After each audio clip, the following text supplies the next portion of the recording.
Satyanarayan eco resort water park बाहरिला सत्यासत्य खबर प्रसारण पर रेंगाली केनाल अधिकारी जांच तथ्यरू मिलला निजर कूआ और बोरिंग को व्यवहार करुछंती पानी।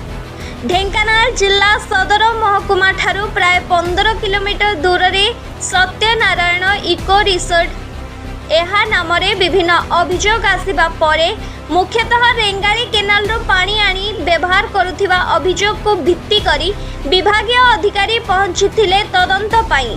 सेठारे पहुंची समस्त जिनस तदारख करी तदंतरे से संतुष्ट थिबा कहिथिले एवं पूर्वरु होइथिबा अभियोग भित्तिहीन बोली अनुष्ठान रो मैनेजर प्रकाश करिसंती। एबे देखिबाको बाकी रहिला केउन दिन एहार प्रकृत सत्यासत्य पदाको आसुछि। ता सहित सेही रेंगाली केनाल उपरे शह शह चाषी भरोसा करी चाष करिथांती।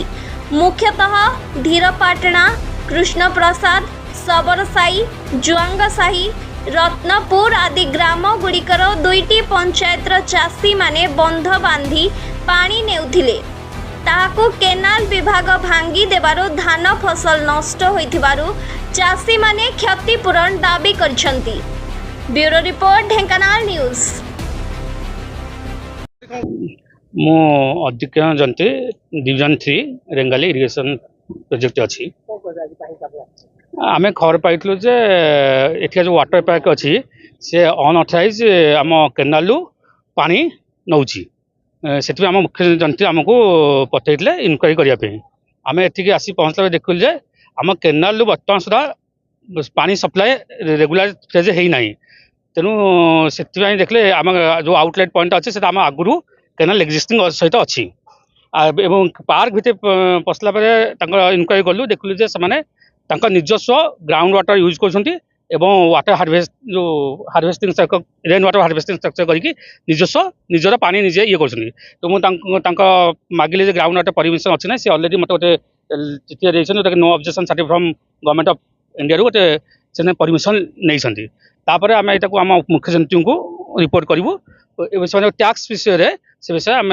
कौन कर जिन आमर निजस्व डिपार्टमेंट ही हाँ से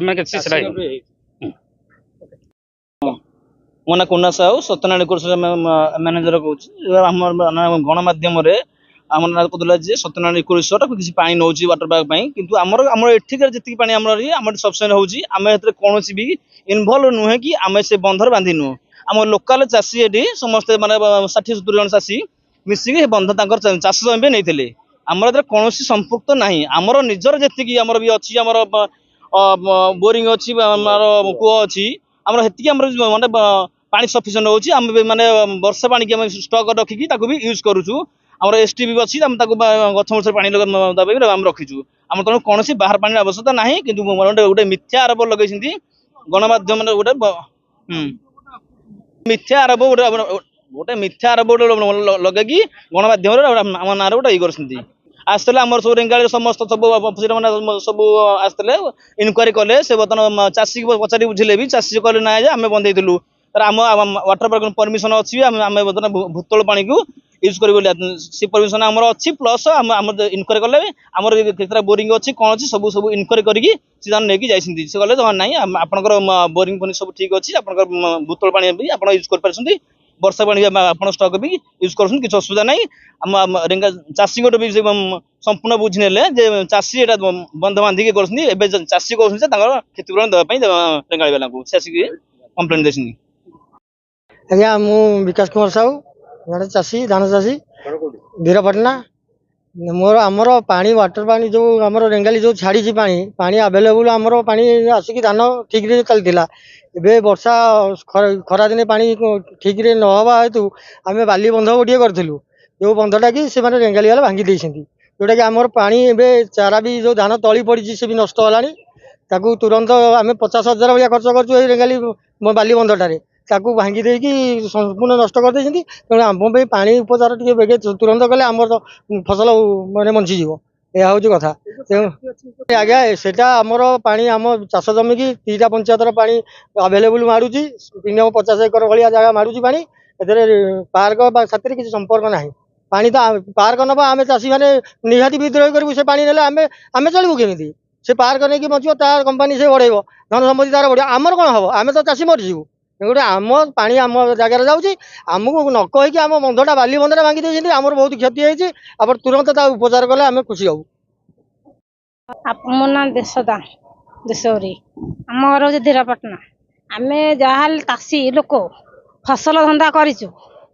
ଆମେ ନେବାକୁ ଜଳ ବନ୍ଧେଇଥିଲୁ, ମାଇକିନା ବନ୍ଧା ସବୁ ମିଶିକି ସମେତେ 60-70 ଜଣ ମିଶିକି କରିଥିଲୁ, ବନ୍ଧ କରିଥିଲୁ। ବନ୍ଧରେ ଆମେ କ'ଣ ପାଇଁ କରିଥିଲୁ? ଫସଲ କରିବୁ, ଧାନ ଚାଉଳ କରିବୁ ବୋଲି ଆମେ କରିଥିଲୁ। ଆମ ଯୋଉ ତ ମଲାଣି ସବୁ, ଆମ କ୍ଷତି ପୁଣି କିଏ ଦେବେ? ଏତିକି ଆମେ ଖାଲି କହୁଛୁ। ଆମେ ଏଠିକି ଛାଡ଼ିନୁ, ଏଠିକି ଯଦି ଛାଡ଼ିଥାନ୍ତୁ ଆମେ ବଞ୍ଚିଥାନ୍ତୁ କି? ଆମେ ତ ଆମ ଜଞ୍ଜାଳ ନେଉଥିଲୁ, ମାନେ ଫସଲ ଧନ୍ଦା କରିଛୁ। ଆମେ ଗରିବ ଲୋକ, ତ ଫସଲ ଟିକେ କଲେ ବିକା ବିକି କରି ଖାଇବୁ ବୋଲି ଆମେ ଏଠିକି କ'ଣ ପାଇଁ ଛାଡ଼ିବୁ? ଆମେ ବନ୍ଧେଇଥିଲୁ ଫସଲ ଧନ୍ଦା କରିବୁ ବୋଲି,